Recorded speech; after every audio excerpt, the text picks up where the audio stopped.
don Ricardo Sisto, del Grupo de Izquierda Plural. Gracias, señor presidente. Señor ministro, si no lo tengo mal entendido, mañana el Comité de Expertos le entregará el informe previo a la reforma fiscal que ustedes anuncian para después de las próximas elecciones europeas, si no se ha producido una nueva variación de calendario. De esta reforma, de las pocas medidas que conocemos, es lo que anunció el presidente del Gobierno en el debate del Estado de la Nación, de prácticamente redondear la cifra de la exención a 12.000 euros del IRPF, una medida más simbólica que de profundidad. La pregunta que le dirigimos desde mi grupo parlamentario, señor ministro, es si la reforma que ustedes están preparando va a disminuir la terrible desigualdad social existente en España. Nos tememos que puede no ser así, pero nos gustaría que usted tranquilizase al conjunto de la población anunciando que esa reforma va a servir para disminuir esa desigualdad social. Gracias, señor presidente.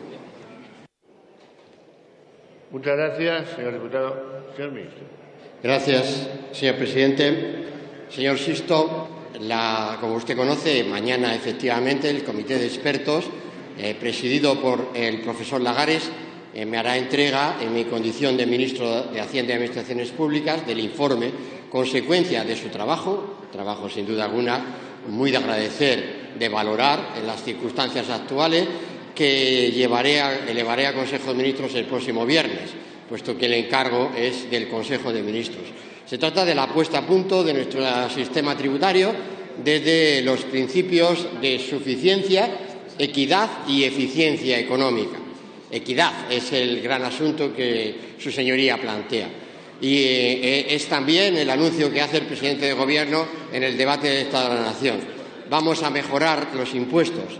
Lo vamos a hacer empezando por aquellos impuestos que pagan las rentas de menor tamaño, de menor capacidad económica de nuestro país. Y lo vamos a hacer porque el diseño que propondrá el Gobierno a esta Cámara, a todos sus grupos parlamentarios presentes en ella, será un sistema tributario más justo, además de más eficiente y también de suficiencia recaudatoria. Más justo, como establece nuestra Constitución, que nos lleva a que todos tributemos en función de nuestra capacidad económica.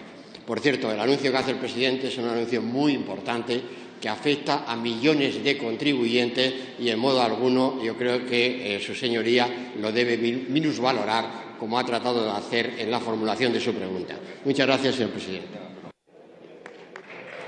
Muchas gracias, señor ministro. Señor diputado. Gracias, señor presidente. Por cierto, uno de los miembros del Comité de Expertos esta mañana publica un artículo en la prensa valenciana diciendo que los valencianos tenemos por qué lamentar la mala financiación que tenemos. Mire, España es un país que recauda, usted lo sabe, conoce las cifras, un 8% menos de media del PIB respecto a los países de nuestro entorno, cuando los hechos imponibles y los tipos son iguales o incluso superiores. Lo que ocurre con el sistema fiscal español es que hay una cantidad de exenciones, de deducciones, de elusión fiscal, en definitiva, que no tienen los países de nuestro entorno y que no implica justicia fiscal. Paradigma de esto es un artículo que aparecía hace pocos días en los medios de comunicación diciendo que Iberdrola gana más después de pagar impuestos. Para nosotros esto es un ejemplo, al final, de la política fiscal que lleva su Gobierno y que está culminando su Gobierno. Va a traer una reforma fiscal a esta Cámara. 3 ideas básicas le queremos transmitir desde nuestro grupo parlamentario. Simplifique la recaudación. No la haga tan complicada que solamente si uno tiene un equipo de expertos fiscales detrás es capaz de reducir los impuestos como lo hacen las grandes empresas.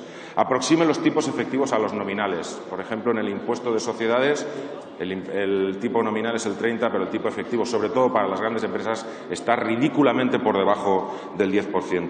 Y una idea, señor ministro, mejor ayudas directas que desgravaciones fiscales. Haga pasar usted por los presupuestos generales del Estado el total de los impuestos recaudados y después sabremos exactamente cómo se ayuda y en qué se ayuda a cada uno. Usted sabe y conoce perfectamente las diferencias de tributación entre las rentas del trabajo y las rentas del capital. Aquí el debate, señor ministro, no es si subir o bajar los impuestos, sino si la política fiscal que va a hacer el Gobierno. Gracias, señor diputado. Señor ministro. Gracias, señor presidente. Señor Sisto, por lo menos podría reconocer que eso que usted estaba pretendiendo como equidad tributaria es exactamente lo que está haciendo el Gobierno desde el comienzo de legislatura. ¿Ha subido la recaudación de los impuestos de las grandes empresas en España? ¿Sí o no, señor Sisto? ¿El gravamen complementario en el IRPF era fuertemente progresivo o no lo era, señor Sisto? Entonces usted lo que no lee son las cifras reales de recaudación tributaria y cómo han evolucionado. Ya estamos haciendo esa política. No le quepa duda que traeremos un proyecto de reforma tributaria donde insistiremos en esa política. Pero yo le insisto también a Izquierda Unida que deje la demagogia, que confirme que los presupuestos que hemos traído a esta Cámara son fuertemente sociales, porque tienen un gran gasto social y a partir de ello hacemos también una reforma tributaria más equitativa. Gracias, señor presidente.